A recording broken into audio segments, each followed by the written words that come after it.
ప్రభుత్వం giant killer గా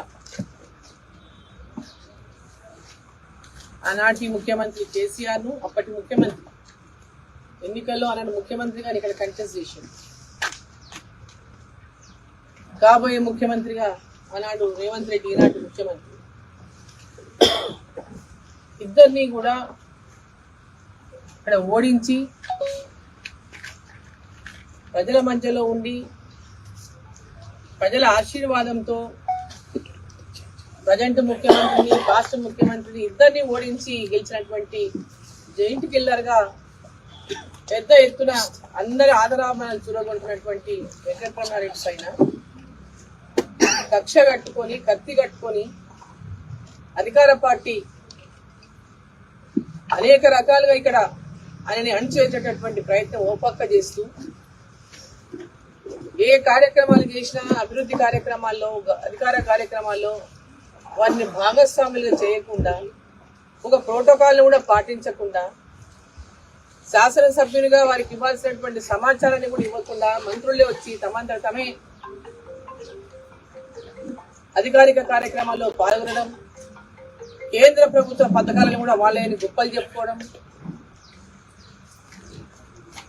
ఈరోజు అడుగడుగున అణిచేసినటువంటి విధంగా వారిపైన ఈ రాష్ట్ర ప్రభుత్వం ఒక పక్క కుట్రలు పన్నుతున్నది, రాష్ట్ర ముఖ్యమంత్రి ఒక పక్క కుట్రలు పన్నుతున్నాడు.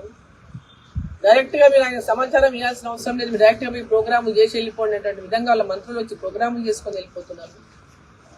మరి ఇక్కడ 9 సార్లు పోటీ చేసి 7 సార్లు ఓడిపోయి 2 సార్లు మాత్రమే గెలిచినటువంటి నాయకుడు కాంగ్రెస్ పార్టీ నాయకుడు షబ్బీర్ అలీ గారు ఇవాళ శాసనసభ్యుడి పైన ఇంటి పైన దాడికి ప్రమాణించి వారి ఇంటి మీదకే వారి కార్యకర్తలను పంపించి వారి ఇంటి పైన దాడి చేయించి ఈరోజు లేనిపోని ఆరోపణలు చేస్తూ అబద్ధపు ఆరోపణలు చేస్తూ తప్పుడు ఆరోపణలు చేస్తూ ఏదైతే ఒక మరక నేను వేయగలను అని కుతంత్రం మన్నుతున్నాడు. మరి ఏదైతే మా శాసనసభ్యుడు ఛాలెంజ్ చేసి మీరు చెప్తున్నటువంటి వాస్తవాలు నిజమే కనుక ఉంటే రండి, కలెక్టరేట్కి రండి అని వాళ్ళ కలెక్టరేట్ కూడా పోయి వచ్చింది. అధికారం వాళ్ళదే కదా, ఇవాళ అధికారం వాళ్ళదే. ఇది ఎవరైతే ఆరోపణ చేస్తున్నాడో ఆ నాయకుడు అధికార పార్టీలో ఉన్నారు, అధికారం వాళ్ళదే ఉంది ఇవాళ. మరి వాళ్ళు ఎందుకు నిరూపించడానికి ముందుకు రానికి భయపడుతున్నారు?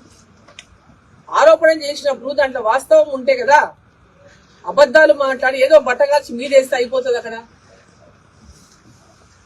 ఏదైనా చేయొచ్చు, మేము అధికారం ఉంది కాబట్టి మేము ఏమైనా మాట్లాడవచ్చు, ఎన్ని అబద్ధాలైనా చెప్పొచ్చు. ఏ రకంగానైనా ఒక వ్యక్తికి అంటే ఒక నీతివంతమైనటువంటి రాజకీయాలను ఇవాళ నడిపిస్తూ నీతివంతమైన రాజకీయాలను ఉండాల భవిష్యత్తు అనేటువంటి ఒక ఆకాంక్షతో ఒక స్ఫూర్తిగా తీసుకోవాల్సింది పోయి వారి మీద ఆరోపణలు చేసి భూమి వాళ్ళు ఏదో అమ్ముకున్నారని అంటే రకరకాలుగా ఏదైతే తప్పుడు ఆరోపణలు చేసినప్పుడు వాళ్ళు నిరూపించాల్సినటువంటి అవసరం. ఆరోపణలు చేయడం అనేది పెద్దదా, ఎవరైనా చేయొచ్చు. ఆరోపణలు చేయడం గొప్ప విషయం కాదు, ఆరోపణ చేయడం గొప్ప విషయం కాదు, రుజువు చేయాలి కదా. మీరు దారిన పోయే దానాలయం ఎవరన్నా ఏదైనా కామెంట్ చేస్తే ఊరుకుంటారంటే ఊరుకున్నటువంటి వ్యక్తి కాదు ఇక్కడ. మీరు చెప్పినటువంటి మాటల్లో నిజం ఉంటే ఖచ్చితంగా ప్రూవ్ చేసి చూపియండి, లేదా క్షమాపణలు చెప్పండి, ముక్కు నేలకు రాసి క్షమాపణలు చెప్పండి, తప్పైంది మీ మీద తప్పుడు ఆరోపణలు చేసినామని. అంతవరకు ఊరుకుండే ప్రసక్తి లేదు. ఖచ్చితంగా మీరు చెప్పిన మాట నిజమైతే మీరు ప్రూవ్ చేయాలి. ప్రభుత్వం మీదే, ఇక్కడ కలెక్టరేట్ మొత్తం మీదే, పోలీస్ వ్యవస్థ మొత్తం మీదే. కొత్త కాగితాలు కూడా సృష్టించి కూడా పెట్టండి, చూద్దాం, అది కూడా చూద్దాం.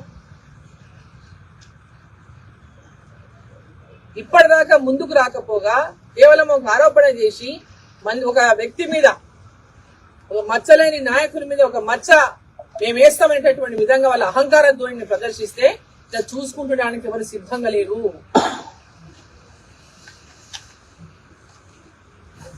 ఇమ్మీడియట్ గా నిజంగా మీరు చెప్పిన మాటల్లో మీరు ఇంకా అదే మాట మీద నిలబడ్డట్టయితే రండి. ఎమ్మెల్యే గారు ఛాలెంజ్ చేసిండ్రు, మీరు రండి. ఏడికి వస్తారా? మీ ముఖ్యమంత్రి ఆఫీస్కి వస్తారా, లేదా కలెక్టర్ ఆఫీస్కి వస్తారా, లేకుంటే కామారెడ్డి చౌరస్తాకు వస్తారా? ఎక్కడికి వస్తారో రండి. మీకు దమ్ము ధైర్యం అంటే వచ్చి ప్రూవ్ చేయండి. అబద్ధాలు మాట్లాడి అవినీతి ఆరోపణలు చేసి చేతులు కడిగేసుకుంటామంటే ఇలా చూసుకుంటూ చేతులు కట్టుకుంటే సిద్ధంగా లేడు. అన్ని రకాలుగా భారతీయ జనతా పార్టీ ఈరోజు మా శాసనసభ్యునికి పూర్తిగా అండగా నిలబడింది. వెంబడి వాళ్ళ ఎందుకు వీళ్ళు అడ్డుకుంటున్నారు మాకు అర్థం కాలే. వాళ్ళు అడ్డుకోవాల్సిన అవసరం ఏమి? హైదరాబాద్ నుంచి ఇప్పుడు మా అధ్యక్షుడు వస్తున్నటువంటి అడ్డుకుంటారు. పోలీసులను పెట్టించి మొత్తం ఇంటి చుట్టూ పోలీసులను పెట్టించి అరెస్టులు చేస్తారు. ఎందుకు చేయాల్సి వస్తుంది అరెస్టులు ఎందుకు చేస్తున్నారు మీరు? ఏ ప్రజాస్వామ్యంలో మనం ఇంకా బతుకున్నాం? ఈరోజు ఈ రాష్ట్రంలో ప్రజాస్వామ్యం అసలు ఉందా? ప్రజాస్వామ్యాన్ని కూని చేస్తూ ఈరోజు మీరు ప్రజలకు స్వేచ్ఛ లేకుండా ఒక మా శాసనసభ్యుని పలకరియాలన్నా, ఆయన ఏం జరిగిందో వచ్చి మాట్లాడాలంటే కూడా మీరు మీ అనుమతి కావాలా? దానికి పోలీసుల అనుమతి కావాలా? ఈ రాష్ట్ర ప్రభుత్వం అనుమతి కావాలా? ఈరోజు నేను కూడా ఎక్కడెక్కడి నుంచో తప్పుకొని ఏ ఊళ్ళ నుంచో దారి తప్పి ఇడికి చేరుకున్నాను. ప్రతి అడుగున అనేక చోట్ల పోలీసులు ఉన్నారంటే ఎక్కడెక్కడనో సమాచారం ఇస్తే ఎక్కడెక్కడనో తప్పించుకొని మేము ఇడికి చేరుకున్నాం. ఎందుకు? మా ఎమ్మెల్యేని కలుసుకోవడానికి ఇక్కడ వచ్చి మేము గొడవ చేయడానికి వస్తున్నామా, ఏదైనా కొట్టడానికి వస్తున్నామా, ఏమైనా దాడి చేయడానికి వస్తున్నామా? మా శాసనసభ్యుని కలుసుకునేటటువంటి స్వేచ్ఛ కూడా మాకు లేదా? ఏ రకమైనటువంటి సందేశాన్ని మీరు తెలంగాణ ప్రజలకు ఇస్తారని చెప్పి ముఖ్యమంత్రి గారిని అడుగుతా ఉన్నాను. ముఖ్యమంత్రి గారు, ఇక్కడ మీరు ఓడిపోయింది కామారెడ్డి, ఎలక్షన్లు అయినాయి, ఓడిపోయిండ్రు. కేసీఆర్ ఓడిపోయిండ్రు, మీరు ఓడిపోయిండ్రు. ప్రజలు ఇక్కడ వెంకటరమణారెడ్డిని ఆశీర్వదించారు. మీరు వారి గెలుపును వెల్కమ్ చేసి ఈ ప్రాంతంలో పూర్తి అభివృద్ధికి సహకరించాల్సిన బాధ్యత ఈ రాష్ట్ర ముఖ్యమంత్రిగా మీ మీద ఉన్నది. ఎందుకంటే మీరు ఇక్కడ కంటెస్ట్ చేసిండ్రు, గుర్తుపెట్టుకోండి ఒకసారి. ఇక్కడ పోటీ చేసిండ్రు, గుర్తుపెట్టుకోండి ఒకసారి. కక్ష సాధింపులు చేసి ఎమ్మెల్యేని ఎక్కడ కూడా ప్రోటోకాల్ లేకుండా చేసి దాంతో మీరు గొప్ప అనిపించుకోరు. నిజంగా ఒక శాసనసభ్యుడిగా గౌరవించి ముఖ్యమంత్రిగా మీ బ్రాడ్ థింకింగ్ ని, మీ బ్రాడ్ మైండ్ ని, బ్రాడ్ హార్ట్ ని ఈరోజు చూపించాల్సిన బాధ్యత మీ మీద ఉన్నది. అయిపోయింది, ఎలక్షన్లు అయిపోయినాయి, గెలుపు ఓటంలో అయిపోయింది. ఓతోనో గెలిచిండు, ఓతోనో ఓడిండు, మీరు అయిపోయింది, ముఖ్యమంత్రి అయిపోయింది. మరి ఈ ప్రాంత ప్రజలకు వారు కూడా అనేక హామీలు ఇచ్చింటారు. మీరు కూడా ఇచ్చింటారు ముఖ్యమంత్రిగా.